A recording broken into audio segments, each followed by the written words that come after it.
আসসালামু আলাইকুম। সিলেট স্টুডিও থেকে চ্যানেল এস সিলেট নিউজে সবাইকে স্বাগত জানাচ্ছি। সঙ্গে আছে জান্নাতুল নাজনীন আশা। মৌলভীবাজার কমলগঞ্জ উপজেলার মাধবপুর মণিপুরী ললিতকলা একাডেমিতে মাত্রা সংগঠনের আয়োজনে 3 দিনব্যাপী বিষ্ণুপ্রিয়া মণিপুরী আর্ট ফেস্টিভ্যাল 2026 অনুষ্ঠিত হয়েছে।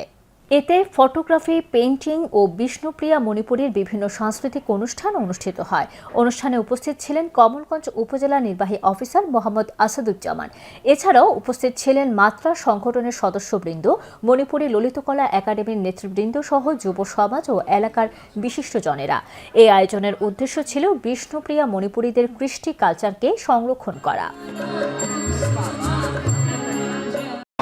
আমাদের কমলগঞ্জ রিজনের আশেপাশে যত ক্ষুদ্র নিগোষ্ঠী আছে সবার কৃষ্টি কালচার যাতে আমরা প্রিজার্ভ করতে পারি, সেই ধারাবাহিকতায় আমরা আমাদের এই আজকের এই অনুষ্ঠানটি সম্পূর্ণ আয়োজনটাই একটা ভিন্ন মাত্রা ছিল। মাত্রাটা ভিন্ন মাত্রায় কাজ করছে, এর জন্য মাত্রাকে ধন্যবাদ জানাচ্ছি। আর আমাদের এই মণিপুরী ললিতকলা একাডেমিতে শুধু মাত্রা না, আমরা যে কোনো সাংস্কৃতিক সংগঠনকে সবসময় ওয়েলকাম জানাবো তাদের যে কোনো আয়োজনের জন্য।